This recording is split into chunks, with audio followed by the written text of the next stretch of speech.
The perfect item. An algorithm with terrifying precision has diagnosed an emptiness you barely knew you had and offered the cure. Your mind begins to race, not with logic, but with a vivid fantasy of the person you will become once you own it. Happier, more organized, more respected. The Add to Cart button glows, a small portal to a promised land of relief. You click. For a moment there is a rush, a flicker of triumph, but then a familiar quiet settles in. The quiet guilt, the echo of buyer's remorse, the nagging, visceral anxiety of a bank account that seems to shrink with every breath. We have all felt this strange modern ritual of seeking salvation through consumption, only to be left with the hollow evidence of our own impulses. It leads us to a profound and unsettling question. Why does the relentless pursuit of more so often leave us feeling like we have less? We are told that financial success is a ladder we must climb, yet for so many of us, it feels like a hamster wheel, spinning faster and faster only to keep us in the same place, breathless and exhausted. The real trap isn't the debt on our credit cards. It's the debt we accumulate in our souls, trading hours of our finite lives for things that promise fulfillment but deliver only distraction. We look around and see the carefully curated evidence of others' success, the vacation photos, the new car gleaming in a friend's driveway, the casual mention of a stock portfolio's performance. A silent, gnawing feeling begins to take root, the humiliation of being left behind. You feel late to the party, as if a secret memo about how to build wealth was distributed and you were inexplicably left off the list. This feeling drives us, not toward prudent action, but toward performance. We buy the clothes for the job we want, not the one we have. We finance the lifestyle to signal belonging, all while the foundation beneath our feet grows weaker. The obstacles are not just external, the relentless siren song of marketing, the social pressure to keep up. They are internal. They are the beliefs whispered to us since childhood, that our worth is measured by our possessions, that security is a number in an account, that freedom can be purchased. These beliefs become an invisible cage, and our impulsive spending is merely us rattling the bars, desperate for a moment of relief from the anxiety of our confinement. The great lie we have been sold is that happiness is one purchase away. But what if the key to financial freedom isn't earning more, but wanting less? The ancient Stoics understood this paradox intimately. They saw that a great fortune could be a great slavery, that the person who craves more is the truly poor one, regardless of their balance sheet. They developed mental exercises, not to deprive themselves, but to free themselves from the tyranny of manufactured desire. This is not about harsh restrictions or joyless austerity. It is about reclaiming your mind. It is about building an inner citadel so strong that the storms of the market and the whispers of marketing can no longer shake you. We will now walk through 5 of these exercises, tools to help you master your impulses and reclaim your financial peace. Our first task is to create distance. When an impulse strikes, it feels enormous, urgent, and all-consuming. The Stoics practiced what they called the view from above to shrink these desires back to their true size. It is an exercise in perspective. Right now, as you feel the pull to buy that new piece of clothing for a single event, the pressure feels immense. You imagine the judgment of others, the need to look a certain way. This feeling is real, but it is not the entire reality. Close your eyes, visualize yourself in the room, about to make the purchase. Now gently pull your perspective back. See yourself from the corner of the ceiling. See the entire building. Float higher until you can see your entire neighborhood, then your city, a glowing web of lights. Go higher still until the continent is a shape on a blue marble. From this vast, silent vantage point, look down at that tiny figure, you, agonizing over a purchase. Ask yourself, from this cosmic perspective, in 1 year, will this object have any meaningful impact on my character? In 5 years, will it have brought me lasting joy? Or will it be just another piece of clutter in the grand, complex, and beautiful tapestry of my life? The urgency evaporates, replaced by a calm clarity. The impulse is seen for what it is, a fleeting whisper, not a command. Having gained perspective, we must now build resilience. We live in fear of the unexpected bill, the market downturn, the job loss. This low-grade financial anxiety makes us vulnerable. It makes us seek comfort in the form of small, indulgent purchases, a treat to soothe the worry. The Stoic exercise of premeditatio malorum, or negative visualization, confronts this fear directly, not to cause panic, but to dissolve it. It is the practice of mentally rehearsing potential misfortunes to strip them of their terror and foster a deep gratitude for what we have right now. Spend 2 minutes. Contemplate a specific minor financial setback. What if your refrigerator broke tomorrow? Feel the initial jolt of panic. Now, calmly, walk through it. What is the very first practical step you would take? You would search for a repair person. You would check your emergency fund.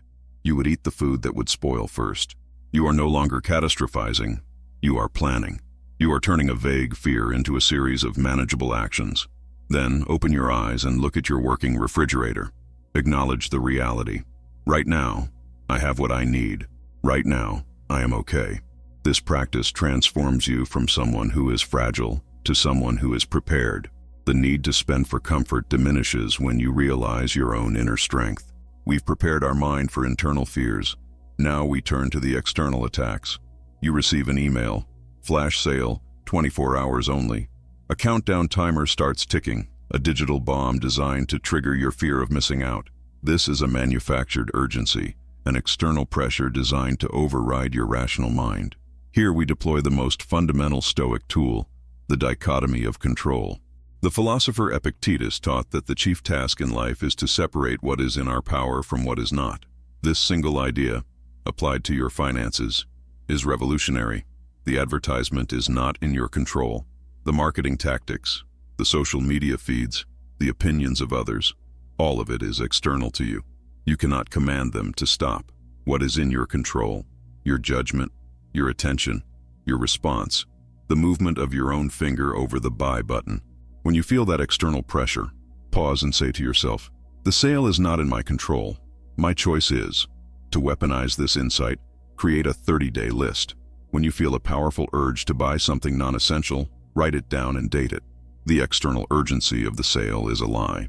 If, in 30 days, the need is still genuine and aligns with your values, you can make a reasoned choice, not an emotional reaction.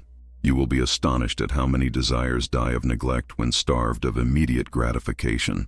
This brings us to the currency that truly matters, the one resource you can never earn back, your time. We have been conditioned to see prices in dollars and cents, but this is an illusion.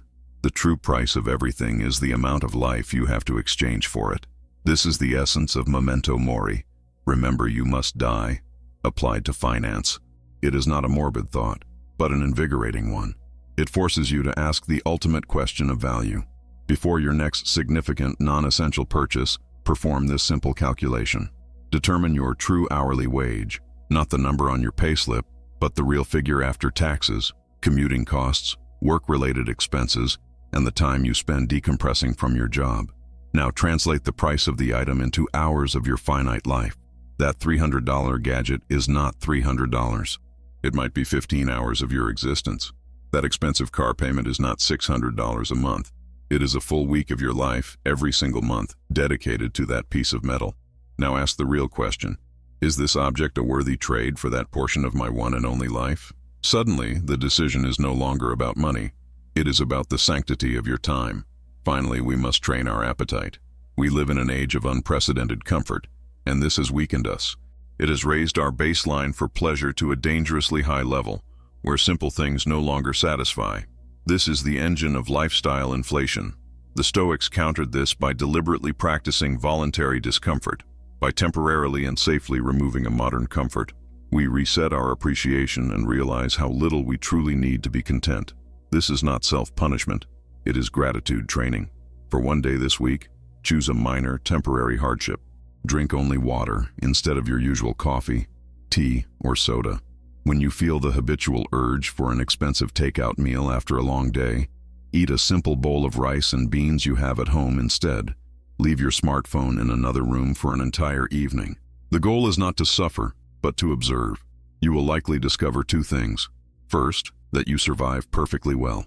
Second, when you return to that comfort the next day, it will bring a surge of genuine pleasure and gratitude you haven't felt in years. You learn on a deep, visceral level that most of what we chase are wants, not needs. You become immune to the lie that you deserve a treat, because you have rediscovered the profound treat of sufficiency. Knowledge is useless without action. These 5 exercises, The view from above, negative visualization, the dichotomy of control, memento mori, and voluntary discomfort are powerful, but they must be woven into the fabric of your life. This is where the practice of a simple Stoic wealth journal comes in. It is not another chore, but a 5-minute ritual at the end of your day to consolidate your learning and build your muscle of financial self-awareness. Each evening, before sleep, open a simple notebook and answer 3 questions. First, when did I feel a powerful impulse to spend today? What was the external trigger, and what was the internal feeling it produced? This trains your awareness of the dichotomy of control. Second, what is something I already own that brought me utility or joy today? This actively cultivates gratitude, the antidote to desire, learned from voluntary discomfort. And third, was my spending today, of both money and time, a worthy trade for my life energy? This reinforces the profound lesson of memento mori. This is not about judging yourself. It is about observing, learning, and adjusting your course for tomorrow. You began this journey feeling the invisible currents of impulse and regret pulling you under. You were caught in a cycle of desire, purchase, and anxiety, constantly seeking a sense of control through acts that only made you feel more out of control. But you are now armed with a set of ancient battle-tested tools. You have the perspective of the cosmos, the resilience of a mind prepared for adversity, the focused power of a will that knows its own domain, the clarity of one who values their time, and the gratitude of one who knows what is enough. This path is not about deprivation. It is the ultimate act of liberation. It is about freeing yourself from the shallow definition of wealth that our culture tries to sell you. It is about the quiet, unshakable confidence of knowing that your security does not reside in a fluctuating market, but in your own character. You are no longer a passive consumer reacting to the whims of algorithms and advertisers. You are the intentional, deliberate architect of a life of purpose. The world will continue to shout that you need more, that you are not enough. It will dangle shiny objects before you, promising they will fill the void. But now, you have a space between that stimulus and your response. A quiet space, an inner citadel, where wisdom can reside. A space where you can pause, breathe, and ask the question that changes everything. What is a truly rich life, and what am I willing to trade my time on this earth to build it?